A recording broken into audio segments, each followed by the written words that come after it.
Howdy, and welcome to another episode of the Texas Private School Podcast. As usual, I am one third of your hosting crew, Wes Tolleson. I'm joined by the other two thirds, Walker Lott and Ryan Schroeder, my good friends. And we've actually been doing a lot recently. There's been a lot on our plate. If you follow us on Twitter, which you should, you'll see that we have been all over the place, interviewing schools, giving out awards, and getting some really good content there. I know we've already posted several interviews up to this point, but be on the lookout for more as we've hit what, Walker, like roughly 20. Yeah, I think in total it's at 20 now, and I think, that's the start of it. I mean, we have a lot more planned to do throughout the summer. Houston, Austin, Tyler area, and even if we're not going to probably drive up to Midland and all that, but we still want to get them on for an interview, probably do a Zoom call, something like that, to at least go talk to those guys. But yeah, trying to make our rounds for sure. No, for sure. And we've gotten a ton of engagement off of everything what we've been doing with this. We've gotten a ton of good feedback. You know, it all goes back to the point that we love getting as much exposure for private school kids as possible. This is something that I know we all wish that we had when we were in private school. So it's cool to have a resource that really, exemplifies what private school kids are doing and getting them more spotlight than they already get. So that's something that we're really excited to see. But in terms of today's episode, we actually released on Twitter and Instagram a couple weeks ago.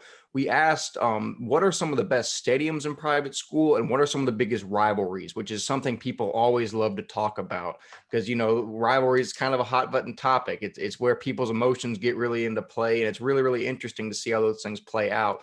But we will get to rivalries later. We're actually going to start with the best stadiums. Thank you for everyone that submitted. And I'll read off the submissions first, and then we're going to hit on what we like and what we think we can talk about. So jumping right into it, the stadiums we saw submitted were the iconic blue turf of Parish Episcopal, Grace Prep's basketball gym, which has seen a lot of wins over the years, Midland Christian's field and gym, Lubbock Christian's basketball gym, the entire campus of the Brook Hill School, which I attended for several years, and I can tell you it's very, very impressive. Dallas Christian's football field, Cornerstone in San Antonio, the Southwest Christian dual sport field, Nolan Catholic's field, and Grapevine Faith's field. So a lot of these schools come from the Metroplex, and that's an area that both of you guys are more familiar in. So Walker, I'll turn to you first. What do you like on this list, and what do you think really stands out in terms of stadiums? So, I mean, for me, I'm just going to go down the list as well. Parish Episcopal, that blue turf is, I think, something really, really special. Everyone loves to play on it. It's crazy because my freshman year, that was the first game I ever played, was on that blue turf at Parish. My first starting as a freshman, and I got, they killed me. But it was so much fun to play on that. I have good memories of and I feel like everyone, at least once, if you're up in the Metroplex and you can, I feel like you totally should and try to get on that turf. It's a great place. Grace Prep, Grace Prep was always a smaller school, and they always, I remember when they played basketball at a local, another venue and stuff, but they just got the gym, a couple years back. And man, I think every single event, public school, private school, anyone, if you have a basketball tournament, volleyball, anything, they try to play there because that's one of the nicest gyms in the Metroplex. It's insane. If you can totally go catch a game there for any school you travel. If you're in the Metroplex, go. It's a great place to be. Midland, I've played at Midland, both in the basketball and their football field. It's nice. You walk up and you're like, oh wow, this place it's insane. It looks like a small, Division III college already as a high school in Midland. It's beautiful. The turf's really nice. How it's laid out, everything where it's just cement and all around with the stadiums. It's just beautiful. And then inside it's kind of I guess, I don't even know how to say it, a kind of horseshoe type stadium. I remember when we played them and when they had I think it's Daniel Van Zant. No, I think Joseph's the one that just graduated. But when Daniel Van Zant was there when I was in high school, he was one of their big time players, and I remember it was packed when we played at Midland, and that's one of the probably the loudest stadiums I've ever been in, that gym at Midland. So it's always rocking over there. It's a great place, great atmosphere, great stadium for sure. And then going to the one in San Antonio. San Antonio Cornerstone is probably one of the nicest campuses I've ever been on. I mean, it's just beautiful, and it like has a mountainous backdrop, and then the stadium's just boom right there, and it's beautiful. Um, Everything about that place is it's probably one of the nicest campuses I've ever been to. So shout out to them.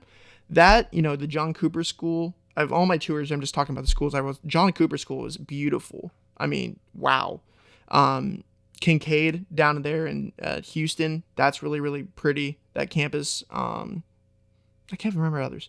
But those like ones stood out to particular to me. Um, Shouting out my own school, I think the dual sport field of baseball and football in one same field at Southwest Christian is one of the coolest things in the state. I mean, you don't really see that. It's like the Oakland Athletics back in the day for how they did it. That dual sport, and I think it's really really cool how they do it. And we got new turf a couple years ago, and it's also it's Nike grind, so it's like when you're running on the field, it's colored turf. It's not just that black turf. So it's like if you ever been there, go look at it. It's really really cool.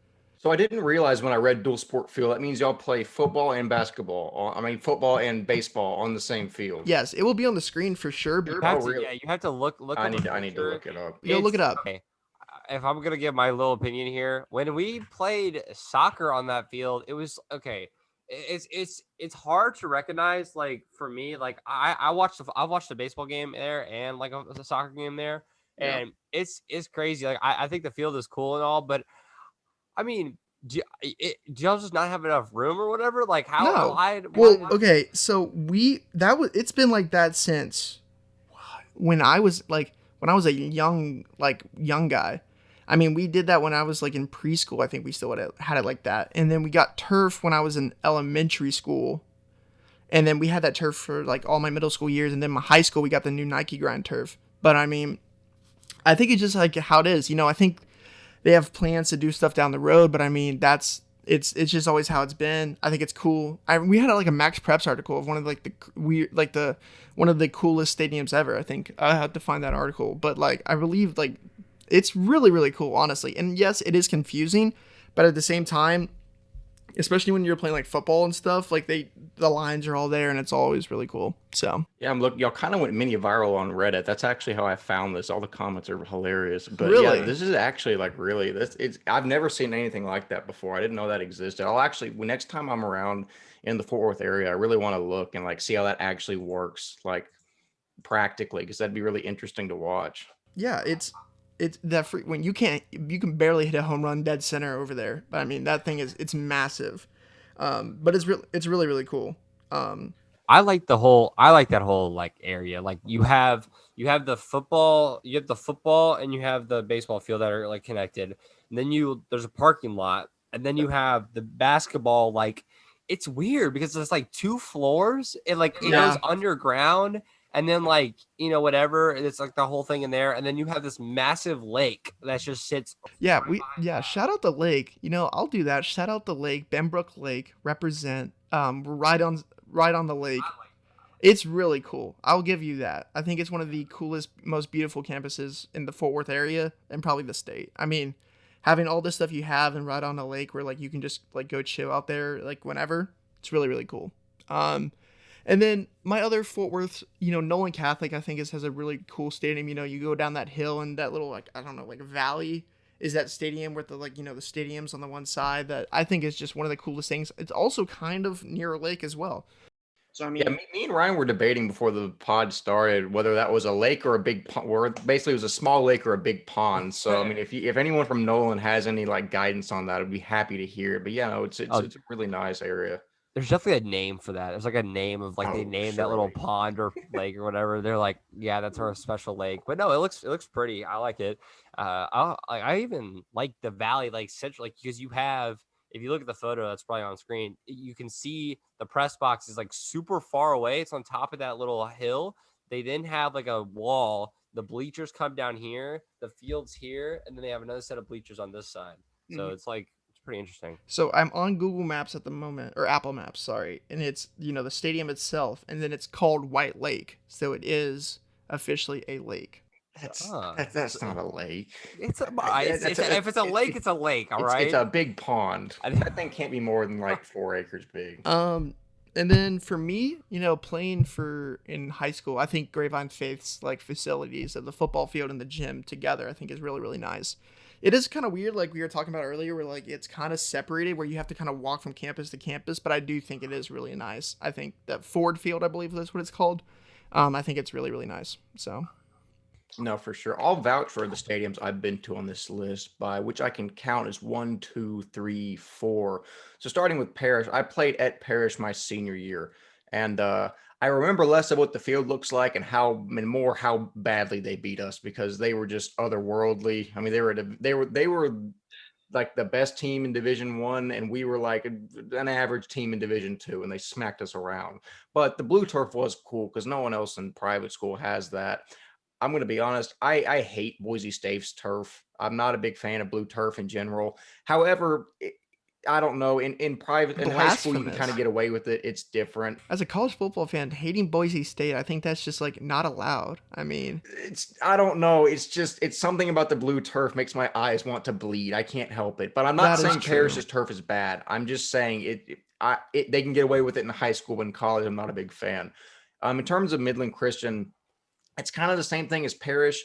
The facilities were cool. I played there in a playoff game my junior year, but yet again, I just remember anytime you got the reward for sneaking into the playoffs whenever Midland was in D2 was always a 6 or 7 hour bus ride out to Midland to get beat by 40 and then the drive back. I mean, it's literally anyone that plays in D2 private school when Midland did knows that's exactly how it goes. But their facilities were cool, and it was cool to look around. In terms of Brook Hill, like I mentioned, I went to Brook Hill for probably like 5 or 6 years, and their facilities are really nice. And don't get me wrong, I graduated from Grace. There's a big part of me that despises almost everything Brook Hill does, just because that's what's been ingrained into me. However, I can't take away from their campus and their facilities. On par, it's either them or All Saints in Tyler, and I think Brook Hill might have a small edge just with the boarding school and everything else that they have there, which is really nice. And now we come to Dallas Christian's field, aptly named Wheeler Field, which I'm going to have a little more to say about this. And here's the thing. I understand that we have a lot of Dallas Christian fans that probably make up the majority of this audience. And I've said a lot of good things about your school. I think you're a great program. I hate your field. I don't like it at all. Why are the sidelines 3 feet away from the stands? Why is it so compact? When you're looking towards the school, why is this weird little area between the football field and the school? It's something I really don't like. Maybe it's just because I never won at Wheeler Field. That could be why I'm harboring resentment. However, it's just literally, if you're running out of bounds and somebody hits you, you immediately have a concussion. Your head's going to hit the bleachers as hard as possible because there's no room. I mean, everyone on the sidelines is packed in like sardines. It's not a fun place to play. Maybe because I always lose there, but it's just not a fun place to be. I'm not a big fan of it. I'm probably going to see a lot of comments calling me an idiot and whatnot for not liking Wheeler Field. However, I've been waiting to get this out for a really long time. Not a big fan of it. Shout out Dallas Christian. Great program. I hate your field. I will agree with you that those sidelines are tight. I remember playing them my sophomore year, and I just remember and then I will say I think it's kind of cool, but when facing, I guess, that parking lot to the south where it has those blue lines on the side, it's kind of weird, but I think it's also kind of cool. So to each their own at the same time. What I will say is a redeeming factor really quick. I think we played the first game on their new turf my junior year. I love y'all's turf. Y'all's turf is really, really nice, and that's fun to play on. It's just everything about your do what? They have turf now? They should. I'm 99% sure that they got. No, they had. I'm guessing you did. Okay, I played their. I played their my sophomore year. So that makes sense. We played the first game of that my junior year, and it was really, really nice. But it's just everything else about your stadium I hate. I can't help it. Okay, yeah. I was gonna say this because I'm probably the one that's been there most recently. Yes, I'm guessing so. Yeah, for sure. Yeah. Okay. So I remember when I went for the playoff game. you come down that section from the parking lot. By the way, I had to park 4 miles away because apparently everyone in Mesquite comes to these games. Yeah. So I parked 4 miles away. I then walked down this entire section. There's then this little brick area that has like the locker rooms and like this whole thing. It's like a giant like a half circle, and then you finally get to the field, and then there's the entire side of Dallas Christian, and then you have their away side, but the sidelines are so packed. I did want to say though, which I totally forgot when I was going through this. Although I, don't like the memories I have in that gym, the Dallas Christian gym, it's like a giant, like you have the stands on one side, the gym, and then you just have a massive wall. And it's it's nice. And I like the concourse that goes up above so you can like watch up above. I like that too. But I always liked how big it was on one side and how you could structure the 2 student sections on each side and do all that kind of stuff. I always liked that part because that was cool. But yeah, I don't have a lot of good memories there when I played basketball. I will agree with you on that because I think the gym, I think I remember playing there I forgot, freshman year for basketball. I didn't play, but I was there watching the varsity team, and like that, I think that was really cool. But I will say this: yes, the field is weird, but I will say the atmosphere always at that school is second to none. I wanted to go back up to Parish because I like that field. I also was going to talk about their baseball field is blue. That is true. Their football and baseball field are both blue. So they play on turf too in baseball. Yeah. Yep. It's a blue turf. You can look it up. And then Grace Prep. I was just there about I'm gonna say a year and a half ago. I like the gym a lot. It's got pretty good lighting and all that kind of stuff for like my videography stuff, which I liked. But I like the gym. It's kind of like a nice, really modern, if I'm being completely honest. This like the scoreboard or whatever is really modern. Midland Christian, I was going to talk about this. Midland Christian is my number 1 basketball or stadium in all of TAPS, in my opinion. It's the biggest one out of all of them. And it's like, you're like you said, a horseshoe, right? It's like a horseshoe. And the reason why it's so loud is because you just have yelling coming from 3 sides of the stadium. Yeah, and so you're like, what is happening? But Midland Christian football field, it's always been nice and stuff. I remember when we had to scrimmage them in football, like the guys would always liked how big it was.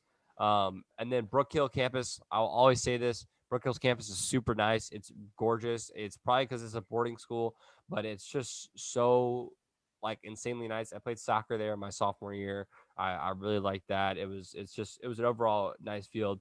Wheeler Field we just talked about.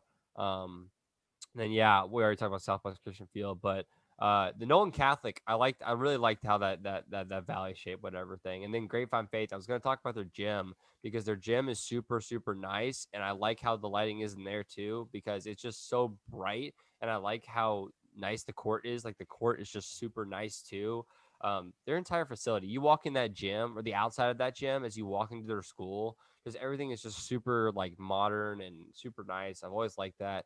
And I've always liked the fact how just their entire, they fit in well. They fit in well in that area. Although it is 2 sides of the campus and all that kind of stuff, I've always liked Grapevine's campus. I was just scrolling through Twitter of all the schools I've been to, and I was just looking at them. Brett, like I'm talking like maybe not stadium wise, but like field wise, I think Brazos Christian right around here was really nice. They just talked about they just got a new turf, and it looks really nice. Really, really nice. I'm just going through my thing. Okay. Argyle Liberty is probably one of the nicest campuses up in, like, have you ever been to Argyle Liberty? I'm guessing no, because both, yeah. So Argyle Liberty is probably one of the nicest, campuses in general. It's just beautiful. You roll up and you're like, wow. And the facilities are amazing, all of that. I haven't been on their actual field. I think the regional track meet for D2 was there this year. I definitely think I was there. So if that's where it was, the facilities are really, really nice there. Yeah. I think that's really nice. I've never played on their field, so I've never seen it in person, but another one, McKinney Christian. So McKinney Christian, shout out to these guys. I'll talk about them for a second because they never get talked about. Their stadium is like a circle. Like it's like a circle, have they all like their really nice areas. They really are improving, and then they have 50 acres of land just behind it. And they have they have really nice baseball, football, and it's all grass, really nice grass. it's well kept, and they're talking about like, improving all of that. I think that's one of the most beautiful campuses, and you can go from their top of the building, just look over everything. Oh my gosh, that's really nice. Another one, Covenant Christian. It's not really a lot, but I think the stadium, like the field, is really really nice. TCA Addison up in North Dallas, that's really nice. That was always one I remember. I think my freshman year we did a 7-on-7 there for the state 7-on-7 meet for taps, so that was really nice.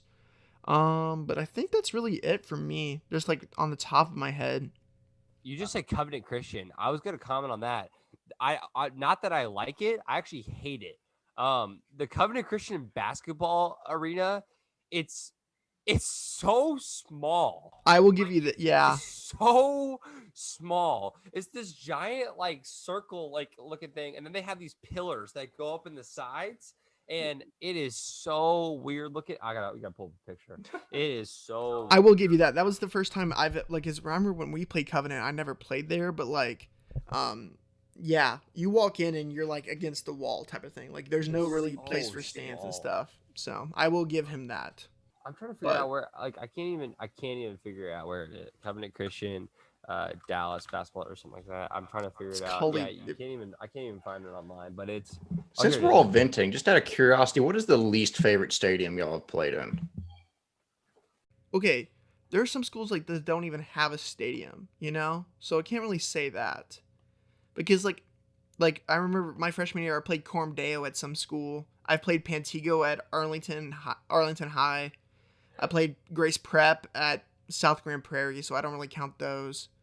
I think too the Trinity Christian was really bad for me. Like their field was just. Yeah, that's probably my lowest. I'll have to. I feel bad for putting a Tyler school on blast, but Bishop Gorman's field is it's. I don't want to call it trash, but that grass, if it rains, God forbid it rains, but it's just ruined. It's an absolute slog fest.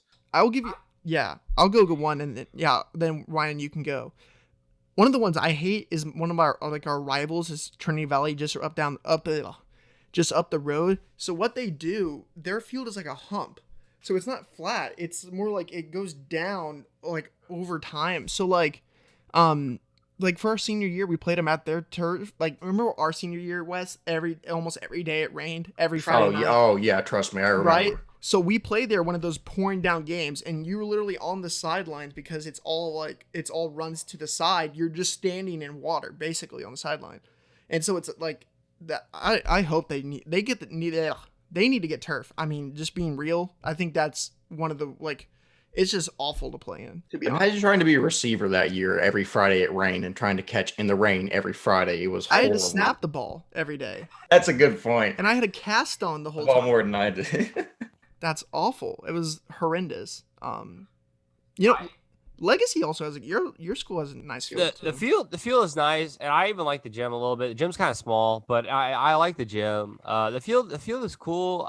We have just kind of like a cool where the gym leads straight into the field house, which I always liked. But yeah, it's kind of just average, if I'm being completely honest. It's just pretty cool. What I was gonna hate on, which I totally forgot, is the Prince of Peace one. If you want to talk about pillars that go through the actual stadium, they have these pillars that just go through their basketball arena, and they just go straight down in the middle of the arena. If you've never been there, you won't know. But they have one side which is just have one section of the fans, and the other side the other section of fans, and they just have pillars that go right down in between, right in front of the student sections to hold stability of the entire arena, because the gym, because it just doesn't it's weird. If you played there, you know exactly what I'm talking about. But also their court is trash and all that kind of stuff. Their locker rooms are small. But that's just me venting on Prince of Peace. But that's fair. We all have things we did go on. Yeah. Number one stadium that Legacy ever played in is the Star.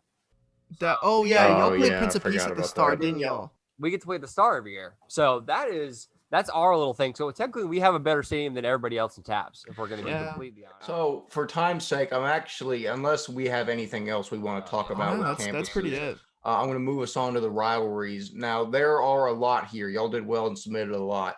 I don't know if we're gonna have time to talk about all of them, but I will read out every submission, and like the stadiums, we will go back and hit on things we find interesting.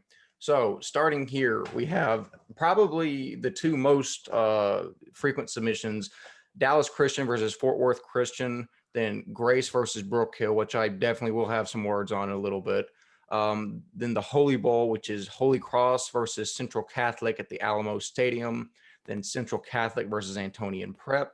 Cypress Christian versus Legacy Prep, Covenant versus Lake Country, Austin St. Stephen's versus Austin St. Andrews, St. Mark's versus the Episcopal School of Dallas, Fort Bend versus Houston Second Baptist, Fort Bend versus LSA, Regents versus Mike's, Lubbock Christian versus Trinity Christian Lubbock, Hallsville Sacred Heart versus Shiner St. Paul, which they're only 15 miles apart, and they usually meet late in the playoffs, which always makes for a really fun atmosphere. And then Ryan's favorite, Frisco Legacy versus Prince of Peace. Then the Battle of Fort Worth, which is All Saints versus Nolan Catholic. Trinity Valley versus Southwest Christian, which I'm sure Walker will have some words on. Grapevine versus Fort Worth Christian or Southwest Christian, kind of the Battle of Fort Worth schools. Trinity Valley versus Fort Worth Country Day. And then I will have to say a little bit about East Texas Christian Academy versus Kings Academy, which is a 6-man rivalry. Sadly, ETCA actually does not exist anymore, but at the end of the show, I'll come back to that and give y'all some of the lore behind that. That's that's like football I watched from the Twilight Zone. I'll send you a clip you need to put in when we're talking about this, but I'm so ready for that. But Walker, I'll turn to you first. There's a lot to talk about on this list, but what do you want to? I'll let you hone in on the Fort Worth Christian or the Fort Worth schools first, and talk about kind of the culture of that rivalry and how all those schools in decently close proximity play into each other. Okay. I was gonna go down the line because I knew some of it, but I'll start with the Fort Worth schools. The Battle of Fort Worth is the two big ones in Fort Worth is All Saints and Nolan Catholic. Nolan Catholic, I think, has smoked them. I guess they had a comeback win, I think, last year, but I think they've won 4 straight or something like that. But I mean, that's because because basically All Saints and Fort Worth Nolan Catholic are the two best teams, public or private, in the Fort Worth area. That's a really good matchup every year. Nolan Catholic has won over the past couple years, but, for the two big ones in Fort Worth, it's always them two. And then, more recently, Trinity Valley versus Fort Worth Country Day, the Battle of Brian Irvin, has always been a big one for those guys. Just knowing people from the school and all that, it's a very, very serious matchup they always have over there. They have the trophy every year. It's because they're both SPC schools, all of that. They play each other once a year, and somehow they always make it far in the playoffs. They always face each other, and then that's always a big matchup. And then for my school, Trinity Valley versus Southwest Christian. Back when I was in elementary school and middle school, it was called the Roses Bowl because we had a family friend, I believe, that was sponsored, that owned the Roses near both of us. And so every game, whoever won got to go to Roses, and it was a really good time, and you couldn't go afterwards. And so it had a trophy, all that jazz. And then my freshman year or sophomore year, they stopped it for some reason. I guess the student council people stopped it, and then I brought it back. No, the people before me brought it back, and then I kept it going, and I got the trophy. So I was student body president my senior year, so I kept it going. And I actually got the trophy that it is now, that created, and I got it all done. And so the trophy that is passed between two schools, I actually got done. So shout out to me. You're welcome. Y'all's too. But it's now called the Dog Bowl. And when you go, you give stuff to Animal Hope, the dog shelter, and all of that. So that gets now towards a charity if you do it. But it's really cool. Honestly, probably Trinity Valley thinks the Fort Worth Country Day one is bigger than that one. But just speaking truthfully. And then always the Grapevine Faith versus Fort Worth Christian, because of how our district was always set up every year, those two always fought for the district championship, for football at least. So those ones always battled it out every year. I mean, that's all that mattered. Because you think about it, when I was a freshman and sophomore, Fort Worth Christian won my freshman year, and then Faith won my sophomore year. So they were always two powerhouses every single year. And then, Cedar Hill Christian came in. That's whatever. But, those were always the big powerhouses in our district, and I think Southwest Christian never saw them as I always loved playing them, and I also kind of hated playing them at the same time because I really did not like those schools. But it was not really for football. We were not really a true rival. I think that was for that. But I think for other sports like baseball, basketball, Dallas Christian's always been a good rival for those schools. So that's another big one. Let's talk about the big one then. Dallas Christian versus Fort Christian is probably the most historic rivalry in all of private school, because I think when TAPS was founded, those were one of the first founding teams. So they played each other every single year. It's just been how it is. They play each other once a year, and it's like one of the biggest games ever. I mean, that's probably the rivalry in the Metroplex for private school. I mean, just being real, because they were one of the founding people and all of that. It's always a good game, and like I said earlier, the fields at both places is always like really really live. I mean, it's crazy over there when that game happens. I think it's absolutely a historic matchup, and it's also recently all of that. Going to that one, looking into the Holy Bowl, I was at the Holy Cross campus, and they said they don't even play each other anymore. But historically, those two schools, Holy Cross and San Antonio Central Catholic, played at the Alamo Bowl, and it was 10,000 people. Everyone showed up, and it was insane. I mean, that was one of the biggest rivalries ever, but they haven't played each other in a couple years because one's lower and one's higher in the division stuff. So looking at it now, I think Central Catholic and Antonian Prep over there, because they're both 6A schools, they play each other, and that's more of the rivalry in San Antonio for the bigger schools. I forgot the Holy Cross one. Holy Cross plays a lot of other schools around there, but those two are the big ones. Covenant Lake Country. I mean, you can just go on social media and see how much these guys like really, because a lot of them are friends with each other, but at the same time, there's a lot of like attitude against each other. Because they always match up each other in like the late in the playoffs for each run for baseball, basketball, football, all of them, they play each other. And I think that rivalry is going to stick, and it's a very active one on social media as well. So always tune in for that. St. Mark's versus ESD, Episcopal School of Dallas. That's always a big one. I mean, those schools, like every sport, football, basketball, lacrosse, all those, they're very, very like big time over there in Dallas. You know, I even know about it, and I've never even been to those schools and known about those schools. But that's really it for me. I think I'm just going through them all that. I think one of like underrated one I think is, Houston Second Baptist and Regents in Division 2, always somehow making it out of the South and having to play each other. I think that's always a big one. But the Shiner St. Paul versus Hallettsville Sacred Heart, I think just, the social media attention they got, and like, that was one of the bigger ones we got requested just because, like you said, they always meet later in the playoffs. They're 15 miles apart. It's a true rivalry in those small towns over there where, that football is all they have. So, I mean, those two are always big time rivals over there. So shout out to them. But that's really it. Lubbock Christian versus Trinity Christian Lubbock. I mean, I don't really know much about it, but I mean, it's expected to be in only two probably private schools in Lubbock. But yeah, that's pretty much it for me. So. All right, Ryan, give us a speed run of what you like on this list and what you can talk about. All right, so I'm gonna go straight up with Dallas Christian and Forward Christian. I obviously think that that's probably just the fact that they make up both sides in the Metroplex. There's always going to be that rivalry there, they both been like good at sports. They both been like I would say they're probably the same like level of sports the past couple of years. I know Grayson Brooklyn will go into, but I obviously already think that's going to be the Battle of Tyler. And then Lubbock Christian versus Trinity Christian Lubbock. I honestly think that has to be really big. I mean, it's Lubbock. It's the biggest thing in Lubbock that probably occurs when it comes to private school sports. I mean, I'm betting that game is, because think about how far they have to travel for all their games. And that one's just right down the street every single time, right? So That's something to think about. And then obviously I'll talk about Lacey and Pop. Lacey and Pop has been the rivalry my entire years of high school, and now it has finally transitioned into more of a legacy versus Grapevine.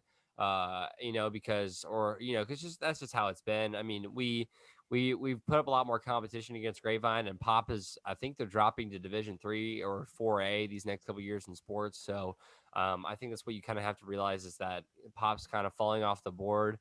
But yeah, no, Pop and Lacey always used to be the battle. Obviously, we used to play them in the Star every year as the Eagle, whatever we want to call it, the Eagle game, whatever we called it. But yeah, that was always fun. And there was just so much energy, and there's so many times where the rivalry has just been so high between us two teams. And I've gotten myself in a little bit of trouble some of those times, but you know what? I think everybody has. It's just, everybody has their hatred for their rivals, and I think my rival has always been Pop. Yeah. So Absolutely. I think for like looking back at it, I think right now for Southwest Christian, I think it's Fort Worth Christian. I mean, we beat them. We beat them out of baseball in the regionals. We beat them out in football in the regionals. And there's a lot of like I remember from even back in the day when I played them. I mean, there was a lot of like that's okay. Being real, that school is probably one of the most people who talk trash of all time. But like it is what it is.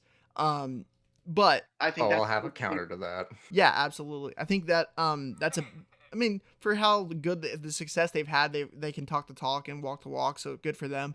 Um but yeah, I think nowadays I think Fort Worth Christian is probably our biggest rival in private school for us.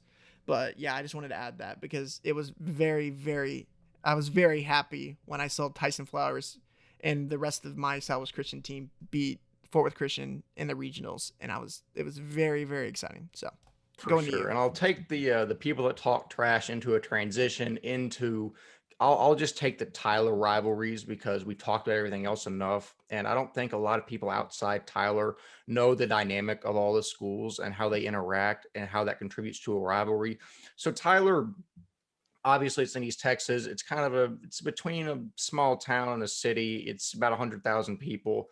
There's four Division II, or when I was in high school, there were four Division II private schools. Bishop Gorman and All Saints have dropped down lower, but it was Grace, Brook Hill, Bishop Gorman, and All Saints.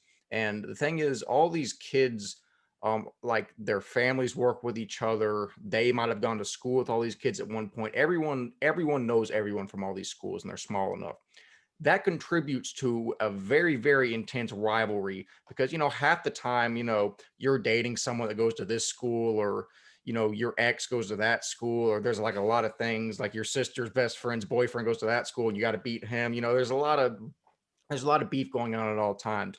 But I did say I'd have a counter to Fort Worth being the school that talks the most trash because Brook Hill does that a lot.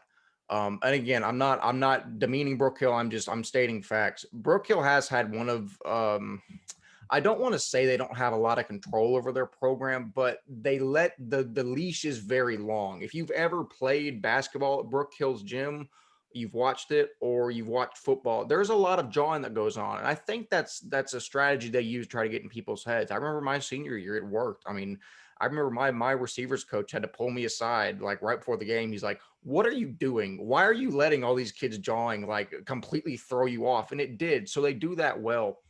But it's just the intensity that some of these rivalries have, I think could rival any rivalry in the state. It's a really, really cool, intense dynamic. But in terms of like the actual numbers, I will say, in my time at Grace, we went 9-1 against the other Tyler schools. So I really don't, I can't field any arguments from other people on Grace being worse than those schools when I was there because we were simply better and we dominated Tyler. However, Grace and Brook Hill specifically, since 2012, Grace is 6-3 against Brook Hill. So we've won more than they've won, but they haven't gotten shut out. So it's been a decent rivalry. But to speak to how this has been brewing for a long time, it got so bad that for probably 3 or 4 years before 2012, Grace and Brook Hill didn't play because I think Grace pulled out of it because some of the stuff that was going on in the field was almost reaching levels of dangerous, and that they thought people were going to get hurt because of fighting and stuff. So that's how intense these games get. So, if you ever have a chance to come down and watch a Brook Hill versus Grace game, I highly recommend it because of pure entertainment value. I think it's some of the best games that you'll see, at least in TAPS. But I have been saving this for the closer, and I watched each of your individual reactions when I posted this link. we now close with East Texas Christian Academy versus Kings Academy. Now I gotta put on my storytelling hat a little bit. So ETCA and Kings were both 6-man programs. ETCA only had a football program for 2 years, and then the school shut down. But that's a different story. They were in a lot of debt. It was a whole mess. Kings Academy still exists, but watching this game played was like watching two ugly people in a staring contest. Nobody won, and it wasn't pretty to watch. I linked the video that both of y'all just watched. Walker, I want you somehow to put this video in when I'm talking about it. I just want y'all to like look and understand how horrible the tackling is in this clip. I mean, it borderline makes me want to throw up. But I will say, watching East Texas Christian Academy versus Kings Academy play six-man football is probably some of the most fun I have ever had watching sports, just because it's kind of the whole concept of it was so bad it was amazing. And I have a bunch of friends that graduated from ETCA that I still talk to, and we still talk about watching those games all the time. It's just I can't come up with enough analogies to describe it. It was absolutely hilarious, but it was really enjoyable. So if you ever get a chance to watch really, really low level six-man football, I highly, highly recommend it. By the way, just for my friends that are going to watch, Kings Academy beat ETCA both years, and ETCA won they won one game in 2 years of football. So I don't want to hear anything from them. But, again, if you ever get a chance to watch six-man football, especially low level, do it for sure. I will agree with you on that. Like, even like for I'll do this. The 6-man like UIL games that are played at Cowboy Stadium, for those first few games, absolutely so much fun to watch. Go check them out for the state championships for sure when that rolls around. No, it's electric. I mean, but that's the difference. Those are good six-man teams. The bad ones are almost even more fun to watch because nobody can tackle, and it's literally just score, score, score, score. It's hilarious. Well, I was gonna say, have y'all had to have seen some of those documentaries about those UIL 6A teams? Oh, yeah. I mean, six-man teams. Yeah, not 6A teams, six-man teams. Because literally, it's just like insane how much the entire city drives to to Arlington for those games, and it's so much fun. I love all those kind of stories, and I think getting to cover. I mean, I cover 8-man football in Oklahoma for a city called Coyle that has 300 people in it. So I think I've been there. I think I understand just how crazy some of those games are, to the point where the atmosphere with that. But that's all I gotta say. No, a dream of mine is I've driven to Lubbock a couple times this year, and every time I take Highway 6 west, I drive past a ton of little small schools that I know for sure play six-man football. My dream is one day when I get old, I want to just take each Friday and go watch a different six-man game in a town that has no more than 500 people in it. I think I could do that for like the last like 20 years of my life and die happy. I don't think there's anything I'd rather do, just because I love going to those small towns and watching football culture. Towns like Salina and stuff like that. It's so fun for me to watch. But that is definitely a dream of mine. And like I said, if you get a chance to go watch six-man football, do it. You will not regret it. I agree. So for y'all, like, what do you think is the best rivalry in private school? Like, I think for me, Dallas Christian versus Fort Worth Christian is probably number one. But for what is y'all's thing? It depends on if we're going off of quality of teams or the amount of hate that exists between the two teams. Because Grace and Brookhill they're both decent, but they're not upper echelon D2 teams. They're good, but they're not DC level. They're not Regents level quite yet. However, like I said, I think you'll be hard pressed to find two teams that dislike each other more than Grace and Brookhill. I agree. That's a good point. So I think those two are probably the 1 and 2 in the state. I think there's no disregarding that. And with the fact that every single person that was like kind of responded, except for some of the other ones, but like if you wanted a real number, I would say 75% of the responses we got were those two games, right? Yeah, exactly. So, I mean, that's just kind of after. And then going to the other one, what do y'all think is the best stadium and like gym in the state of Texas for private school? Like, if you had to get your one, I mean, for gym wise, I'd probably say Midland. I think that's the number one gym in the state. I think the atmosphere there is always electric. For field wise, I low-key want to say mine because I think it's very, very unique. I think it's between us, like, just being the atmosphere, and I think the atmosphere at SCS has grown so much more since I've been there for high school. But the atmosphere and the field and everything about that, I think mine, or I think just the Parish Blue Turf is just legendary. So I think 1 or 2. Well, I'll tell you what it's not is DC, but I'll let Ryan pick his favorite because again, I'm just a little podunk kid from Tyler. I don't get out in the big city of DFW a lot, and I don't have a lot of knowledge, firsthand experience. But Ryan, I'll let you say what you think is the nicest stadium in Tabs. So although I've never been to these two schools, I still like I've watched live streams of the Midland games of like the basketball games. I think those I like the Midland gym. I really do. And I really wish I would have gotten to see it during my high school time, but I think I'll go see it eventually. But Midland's gym is my top gym. Not to discredit Grace Prep, that's probably my number 2, if I'm being honest. But best field, I like Nolan Catholic's field. I think that's kind of a cool thing. Not, the Parish field is insanely cool with the blue turf and all that kind of stuff. But Nolan Catholic, I like how pretty it is, and I like the whole, the background of it and all that kind of stuff, and how there's the press box on the top of the hill. I think it's kind of cool. Yeah, absolutely. Oh, yeah, for sure. And we actually now have interviews with Dallas First Baptist and Parish that Walker got to conduct. So without further ado, we'll transition into that. And welcome back to the Texas Private School Podcast. I'm here at Dallas First Baptist, other side of Dallas. I drove far away here to get here, but, it's a great time here with Josh Little, Josue Preza, and then Ahmon Freeny. Thank you all for coming on. And we're just going to be talking a little bit. Let's just do this, talk about your campus first. It's a great little campus over here on the other side of Dallas. You can go down the line, just talk about how long you've been here and, just talk about your school in general. So I transferred coming into my senior year, and I was here for summer workouts and all of the season. And it was pretty cool. It was pretty different coming from a big 5A school and coming here, like everyone knows everybody, and it's just like a homey type of feel. Absolutely. My name's Josue. I've been here for 2 years. I transferred going into my junior year. I've known First Baptist for quite a while. Came in, and like he said, you just know everyone. So, I love it. It was great. You can go after that. My name is Ahmon Freeny. I came going into my sophomore year. I've been around for like 2 years.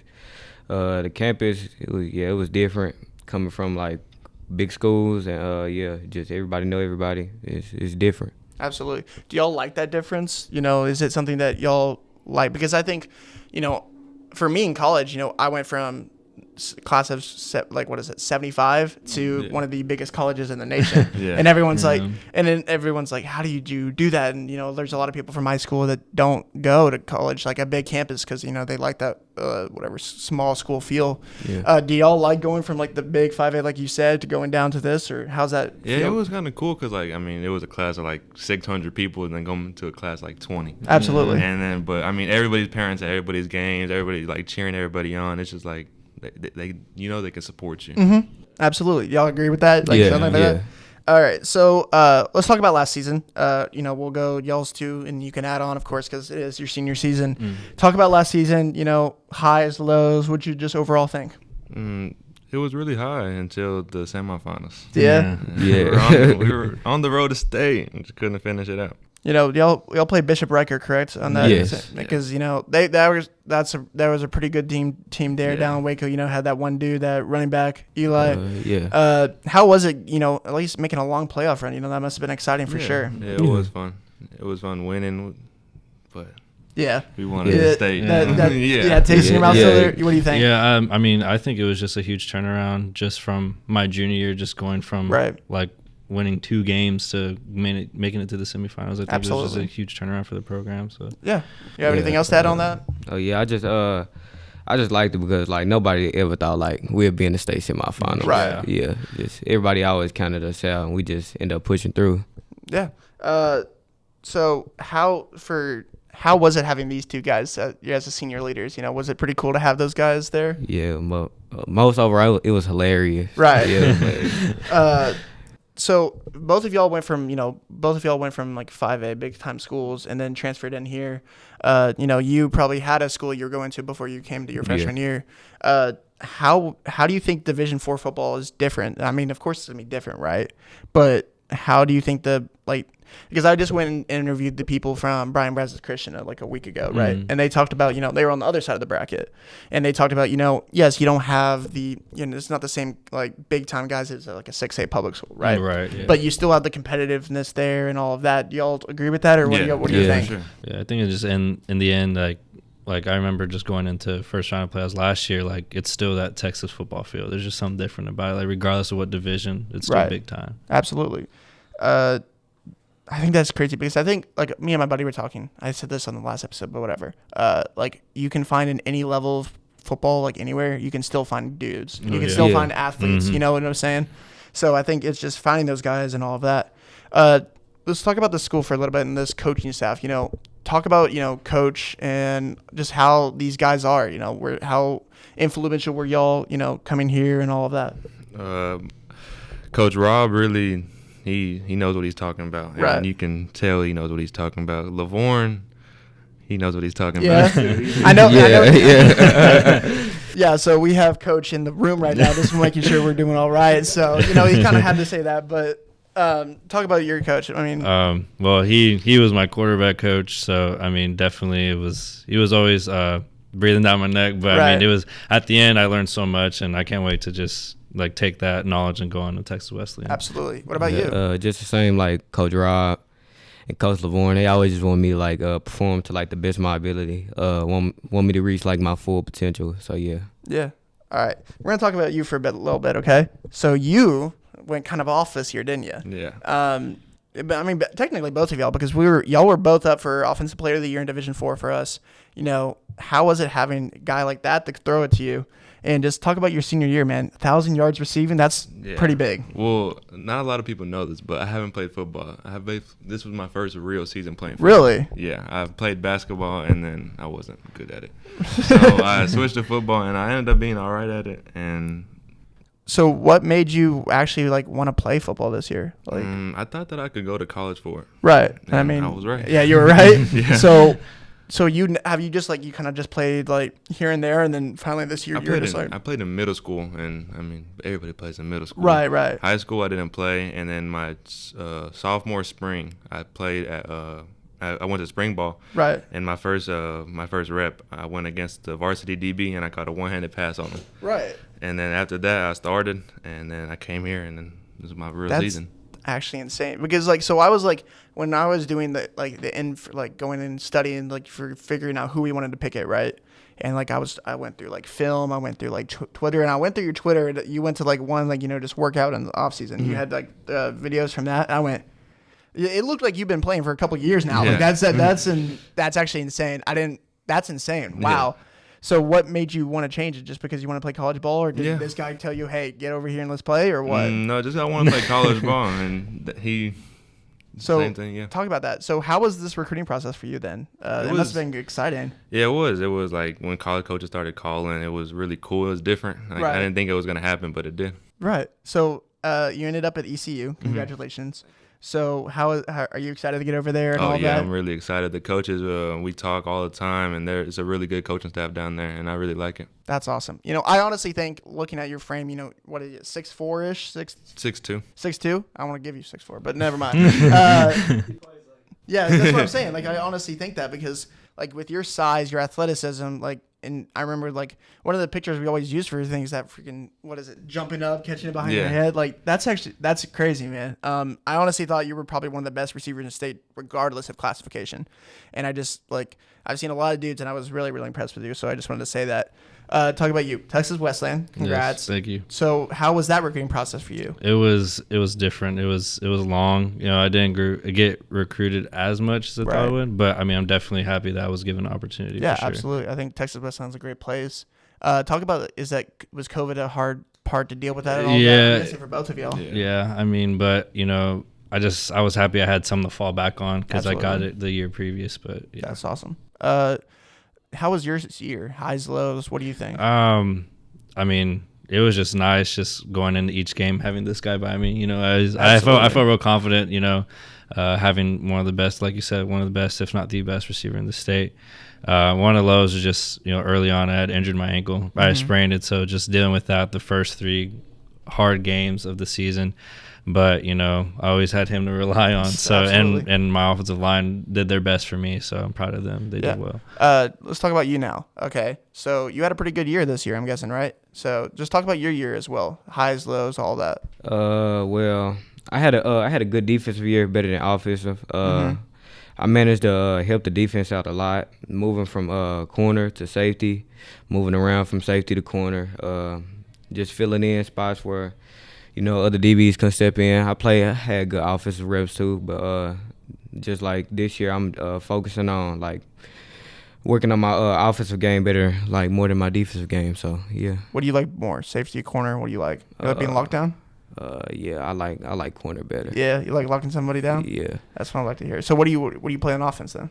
Offense, to be honest, I'm ATH. I could play it all. I literally have played everything offense. Yeah. Yeah. Do you like him? Do you like having that guy? Oh on yeah, that? it's fun just handing him off the ball and just see him just move, just break defenders. Absolutely. So let's talk about, you have a couple more years left of your high school career. These guys are done, so whatever. But talk about you, man. Are you excited for your next couple years, having to step up and actually be that upperclassman now? Yeah, I'm just excited because literally like I'm probably like one of the only skill players that's really coming back. A lot of our skill players are seniors and juniors, so I'm just ready to step up and just do whatever just to help the team out. Absolutely.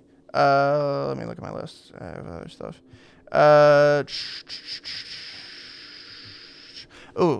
always like this question. And then, Coach, you can come over and come sit next to me. We can talk for a second. Let's talk. One of the reasons we do this is the highlight guys. Like I said, what are some guys you can get on the line and go across? What is a guy or two that you really like that doesn't really get the recognition he deserves on this team that you want to highlight? That's not in this room. You can give it a second and think about it. I forgot, what was it? We had a defensive player nominee, Joshua Pope. Joshua Pope. Yeah, talk about him for a little bit because he was a pretty good player, and I know he had a great year for y'all. He's a true leader. Like yes. he wants everyone to be better than before himself is. Right. So he's like one of those guys that you can rely on. Like if someone's down, he's gonna pick them up. Right.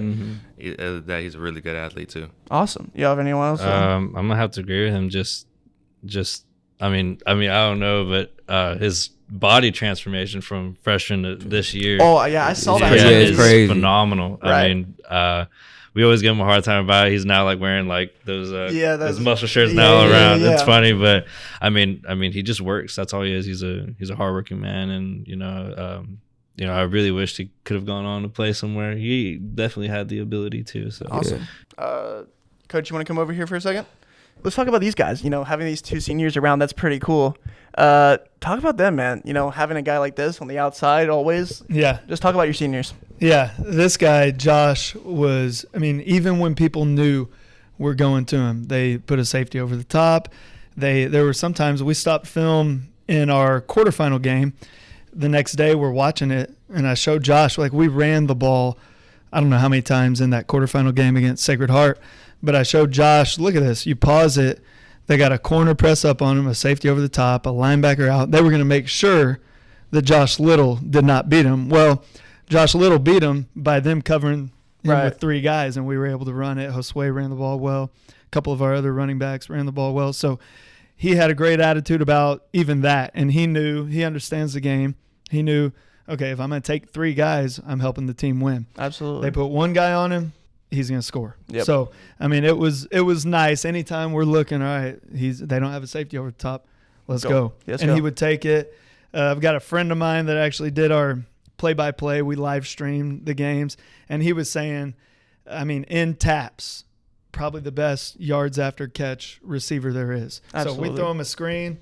He's breaking tackles. Over and over. You can watch his highlight film over and over. Oh yeah, that's awesome. His highlight film was insane. Yeah. So yeah, having a guy like this at quarterback, how's that, man? Very nice. Yeah, Josue grew, and they laugh because I'm a quarterback coach. Yeah, and I am not easy on our quarterback. We've definitely had some moments. we've had some times. So he'll come off, and you better have an answer for me. If the ball's coming out of your hands, I want to know why you're throwing it, where you're throwing it. Yeah. So I'll drill him with questions and stuff. But the growth from his junior year to senior year and the way that he learned how to read defenses, how to understand. I put a lot on the quarterback. It's not just about going out and saying, oh, I know the coverage. He's got to understand our blitz pickup, checks in the run game, all that kind of stuff we put on him. So his growth over the past couple of years has been incredible. He's got a great arm. People see that. I can't wait to see what he does at Texas Wesleyan. Absolutely. And let's talk about the third guy. Having this guy for a couple more years, that's pretty big time, This guy, and he is pound for pound, I think, one of the toughest hitters we've ever had. Yes. I've been here, I think this was my 12th year as a head coach at FBA. And we've had some hitters. We've had some good teams. Right. And this guy will lay you out, and he will lay out somebody that's 50 pounds bigger than him, but he gets after it. And sometimes when we moved him back to safety, we put a lot of pressure on our safeties this year, and we told, okay, we got a couple of you guys with some speed that can really put pressure on an offense, the way that we're playing defense this year. But it put pressure on him, and we used his speed, but it would cause teams to kind of throw the ball up and give their guy a chance, and that was a mistake with him, because I think in that one game, I'm not going to say which team. I don't want to call anybody out. Right. But they had a big-time player, Division I caliber player, that I think was done after going up running a seam, and you kind of separated his body from the ball. So Ahmon can hit. He can run. He can catch.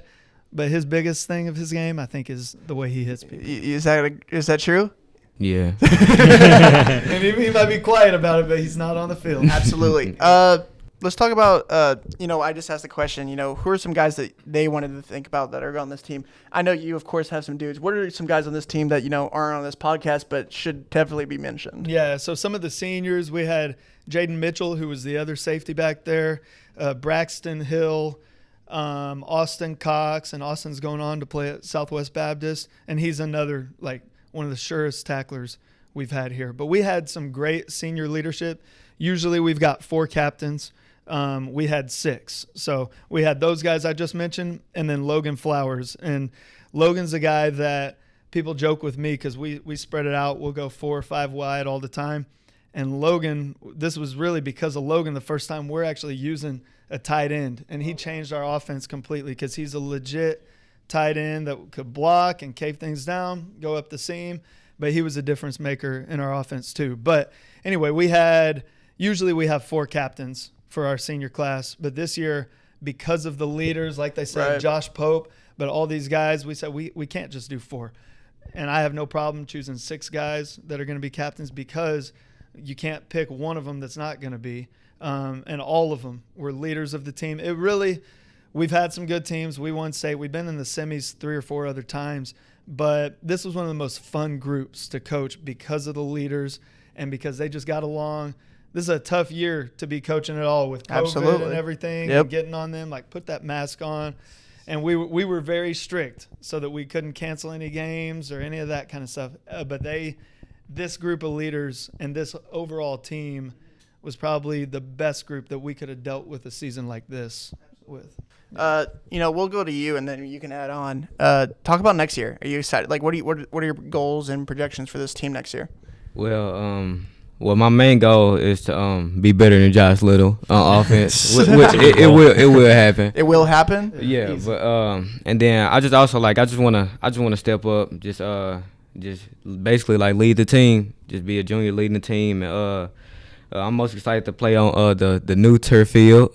Yeah, I'm excited for our new stadium, and I'm just ready to see what next year brings. Yeah, y'all got some renovations coming on then, huh? We do. We've got a lot going on. We've got a brand new track and turf field coming in. Yeah, we got a sample in here, but it's going to be nice. It's supposed to be the different infill. I know everybody, when they think about turf, I know my wife thinks about me coming home with those black rubber beads that stay in your shoes forever. Yeah. Well, this is like a cooling infill that's supposed to be 30 degrees cooler, so in the 105-degree Texas heat, I know they always it's say not going to that. be quite as hot. So it's some kind of organic infill, so they don't have the rubber beads. But the company is Paragon; they're doing a great job.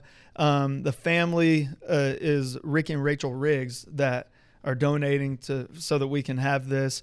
We've got one of the nicest baseball, softball facilities in the state, any classification, public, private, and they are the reason for that. And then they came and said that they want to donate for this field. So a lot going on. We've got new playground coming in, new bleachers for the softball field coming in. So it's a good time to be an FBA Saint. And we've got a good crew coming back too. Awesome. Yeah. I mean, that's exciting, man. That's really cool. I guess I have to go stop by here. I guess by 2-a-day time, maybe I'll see it in there. Ready to go. Jose, talk about yourself as a player. If someone hasn't watched your film, how would you describe yourself? Big arm. Yeah. Really. Like what Coach said, I'm happy about my arm, and I'm just, in my opinion, I'm only getting stronger going into Wesleyan. Right. And I think that's one thing. And one thing I did step up this year is my run game. Mm-hmm. And Sacred Heart's a big example. So. Absolutely. All right. I think I have just one more question for y'all. And now it's not really a question. I guess it's a celebration.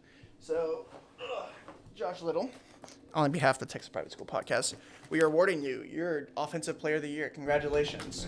And you can absolutely open it up on the podcast. I guess we'll do this. Ugh. So. Ooh, that's nice. That looks pretty. So, yeah, I don't know. It's going to be hard to see it. You can take it out of the box. I don't really care. But, so, yeah, there you go. What do you think about that, man? That's pretty cool, right?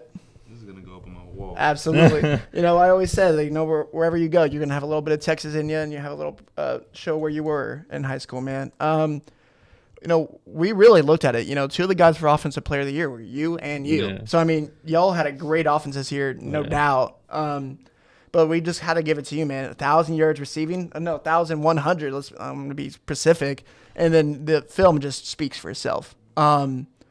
Just talk about your year, man.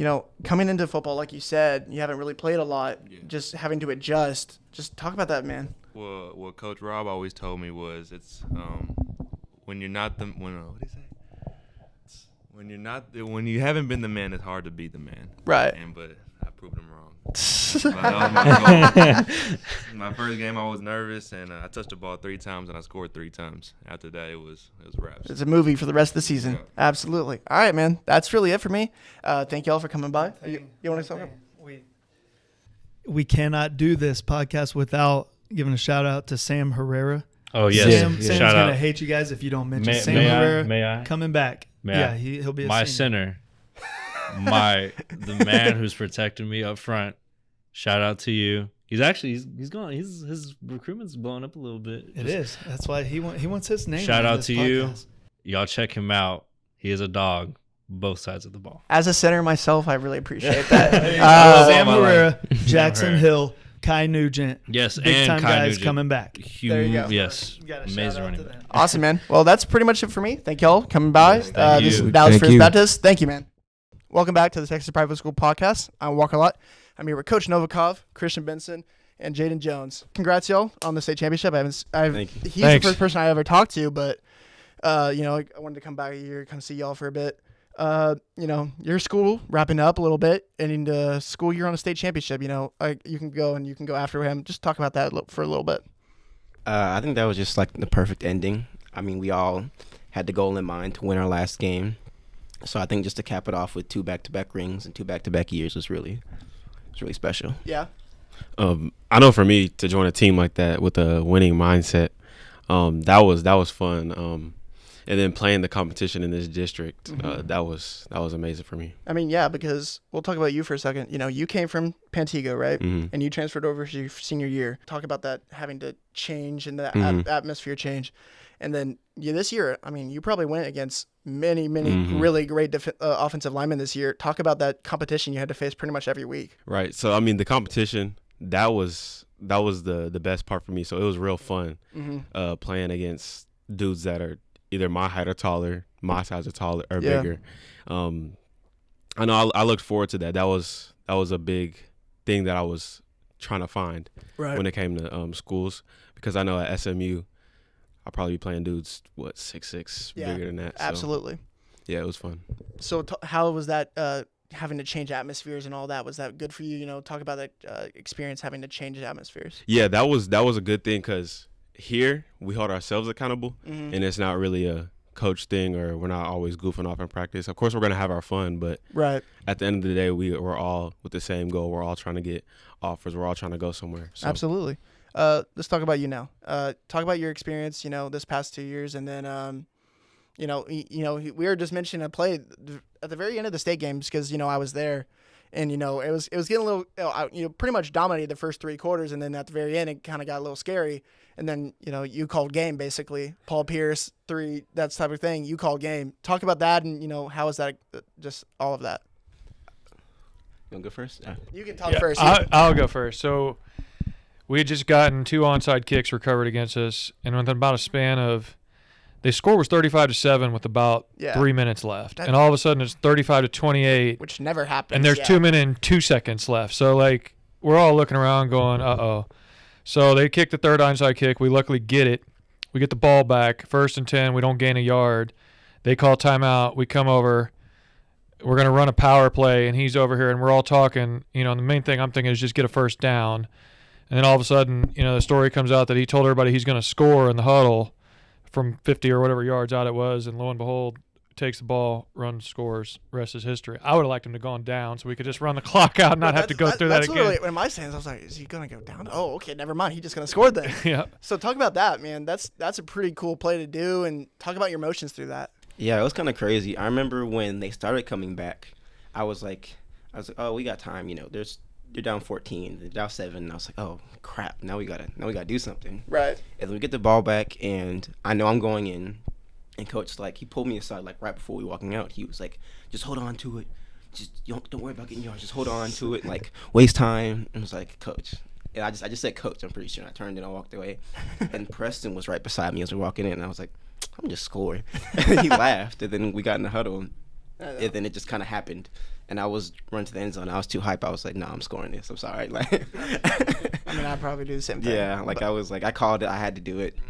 That's awesome. Yeah, it was just so high emotions. It was perfect for the moment, I guess. Oh, absolutely. He did the same thing in baseball. A couple months later, he had a walk-off grand slam. What'd you do? Oh yeah. Of course. Yeah, the bases were loaded. We were down 10-2 in the 7th, and we got it to 7-10.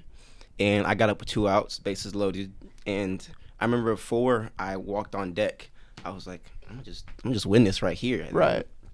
I get up, second pitch, grand slam, game over. Ball game. Yeah. That's awesome. Yeah, it's kind of my thing now, I guess. Guess you have to continue that at Dartmouth. And let's talk about that. I believe you decommitted from somewhere else. I forgot exactly where. And then, you finally found your home in Dartmouth. Talk about your recruiting process. Must have been a difficult one, especially during COVID. Having not be able to really go on visits. Just talk about the whole process and ending up at your home now. Yeah, it was pretty weird. I mean, I couldn't go anywhere over COVID, so I had to just do a bunch of virtual visits. Right. And those don't always do schools justice. So yeah, initially I convinced Lafayette, really great school. Yeah, I still think it's a great school. Yeah. But after we visited, we just kind of wanted to rethink it because traveling started opening up again. Yeah. So we wanted to just try to visit some other schools after the visit. Absolutely. So we talked to a couple of schools after I decommitted, and Dartmouth was really pursuing me. Mm-hmm. And then we actually visited, and it was just a really great place. And while I was there, I decided to commit there. Awesome. Congrats. Yeah, thank you. That's you know what you're studying there? Econ, or I'll be an engineering major. Wow, those are the hard. Tough stuff. Yeah. I ain't doing that. I'm a business major, and I'm doing accounting. I was like, I want to do that. So shout out to you, man. Let's talk about you. SMU, staying local. How was that? Is that pretty cool staying local? And how is SMU for you? Yeah, so that was my biggest thing, was staying close to home. Right. That's why I was committed to North Texas earlier. Because it's an hour. Something maybe. Then right up the road. Yeah. Right. So and then SMU, they're 30 minutes away. I've always wanted to stay in Texas. Yep.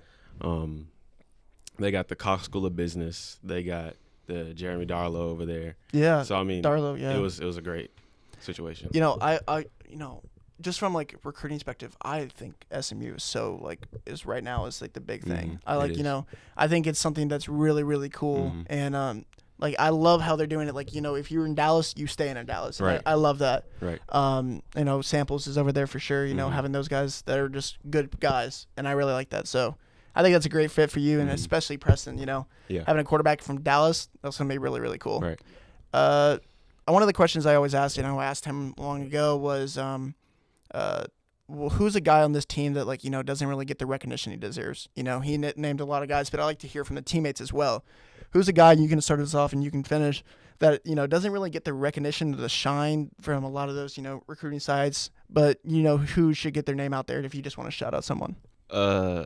As a D lineman, I'd have to say Aiden Chance. Yeah. He is a hard body. He is some good competition. Yeah. Winning against him was like in one-on-ones, it was a battle. Oh, I bet. So. That's awesome. You have anything else? For me, I have a couple people, but like Joe Mahari and Aiden Chance, like our offensive line, they don't always get much of shine. Uke, of course. Yeah. But on the defensive side, I think Keegan Addison. Yeah. He was like a lot of, like I said, like Jayden said, a lot of great competition on defense. Right. Especially coming in his freshman year. When I got here sophomore year, he was even then like, he was a guy in practice. I know like he was going to make me better. Right. That's awesome. Yeah. Looking at the future, you can finish this off because, you're going to be here for the future. But Yeah. talk about your team for the next year. You're losing a couple guys, especially y'all and all of these. But talk about what do you think this team is going to be like next year? You can start it off. I think they'll be fine. I think they could be looking at another ring. I mean, I think they'll be straight. Yeah. Yeah. What about you? I think they'll be good. I think like especially for us, like we've had a culture building since probably my sophomore year. Yeah. So I think like especially that they're going to continue that culture on, that winning culture. I think they'll be fine. Awesome. And let's talk about you now. 'Cause Yeah. You're now going to actually be here. I'm the one that actually has to put the work in. It'll be interesting to see because these guys set a really good culture for the last 4 years, and it's kind of a crossroads right now. I think the culture's in place to where, they know how to win now. They expect to win, so that's always helpful. But it'll be interesting. It'll be the first time we've had a new quarterback in 4 years. That's the big question coming out of here, isn't Yeah. it? Who's going to take over the reins? That's a big question, but I think everybody will be He will not answer happy it with happy with what we put out there, and I expect us to compete and I expect us to win every year. I think you're selling yourself short if you say anything other than you expect to go win. Absolutely. I'll say Austin isn't here, but he was our offensive lineman of the year. Let's look at it from a D lineman perspective. The kid kind of blew up this year, you know what I'm saying? Yeah. And rightfully so. Right. Just talk about, because you got to go against him probably every day in practice type of thing. Yeah. Talk about like his growth and having to go from Holy Cross to now to Stanford. Just talk about that for him. I think it was well deserved for sure because when we first started doing one-on-ones, I went against him. I'll never forget. I beat him every rep, and it was pretty bad. Like he's not gonna like that you said that. Right? he knows. He may knows dispute that. he knows it was true. He knows it's true. But then we get in to the real season. We got pads on and stuff. I don't know if he started going to a trainer or what, but he stepped it up and he was not letting my little slick moves get by him. So I had to start putting my hands on him and stuff, and then it was a real battle in practice. So yeah, absolutely. Just like you had to go against some of the best in Tabs. He had to go on the opposite side, having to face so many good D linemen, especially here at Parish. Y'all probably got him ready for the rest of the season, honestly. But I was really, really impressed, and shout out to him as an O lineman back in the day. That was really, really cool to see how much he grew. But yeah, okay, let's do this now. All right, we're gonna do these. So congratulations on the behalf of the Texas Private School Podcast. Here are your awards. We're all good. Austin, rip. Coach Novakov, here's yours. Thank you. So 1 second, let's open them up all together. And Coach, so they're gonna be really cool. Just open them up. Giving a little bit of Texas for each of y'all to stay. You're gonna stay home, but when you go up there, you're gonna have a little bit of Texas. So yeah, open them up. Awesome, thank you. So the letter on top you don't have to look at right now, but let's look underneath it. Hold on. Y'all quit playing with the podcast. That's very cool. Y'all quit playing with the podcast. Yes, sir. I like it. You want to show them? Yeah, show them. Show them the way. All right. I don't know if they can see these. That's awesome. Yeah. Oh, So got some weight to it. Too. yeah, no, it got some. So custom made all for y'all, and then on the back underneath it is a sheet of red paper. So if you want to change out the blue for Panther red or whatever, you can do that. So That's awesome. That's clean. Yeah, thanks so much, man. That's great. Appreciate it. yeah, That's one of the coolest awards I've seen. Yeah, for real. Yeah, that's tough. thought it'd be something that you can go for y'all in your dorm room. You can go hang it on your wall, Oh, yeah. represent your little bit of Texas. And Oh, show, yeah. I mean, you like that, you know what I'm saying? Yeah. So, talk about that. Going from Texas to I forget where even is Dartmouth now. New Hampshire. Like isn't New it? Hampshire. Yeah. Vermont, New yeah, Hampshire. right. So yeah, you really going away from Texas. Yeah, You I ready think- for that drive and not enough drive flight? I gotta get ready for the cold, honestly. Oh yeah. Yeah. That's gonna be That'd be a different. big time change. Yeah, I gotta get some jackets and some warm clothes because I wear shorts all year round. So Right. All right. What about you, man? What about you? Think that's pretty cool? It's hard. Yeah, it's That's hard. hard. yeah, that's clean. That's awesome. All right. That's really it. You have anything else you want to say? Anyone you want to shout out? Anything like that? No. No, other than we appreciate you coming out appreciate you and coming out. visiting with us. Yeah, a little short little thing. So yeah, man. All right. Appreciate it. Y'all take care. All right. See y'all. And thank you very much to Dallas First Baptist and Parish Episcopal for those interviews, two very quality schools in Metroplex. And we were very happy to come and interview you about your program. But before we sign off, we actually have 2 more questions for next time that we want you to answer. We'll put these out on Twitter and Instagram as well, since we had so much fun engaging with y'all and getting to answer your questions. But the questions are going to be, what is the best football game that's ever been played in TAPS? And what is the best basketball game? I already have one in my head for football, so I know y'all will be able to come up with a bunch. I think this is actually going to be really exciting, and I'm really excited to talk about it the next time we record. And this actually is something we'll probably continue to do because this is, at least for me, this is one of my favorite episodes I've recorded. Just getting to talk about all this. It flowed really, really well. But I'm very excited to talk about that in the next episode. However, that is actually all we have to talk about. So, as always, I have been 1/3 of your hosting crew, Wes Tolleson. Walker Lott and Ryan Schroeder have brilliantly been themselves, and we will see you in the next episode. Peace.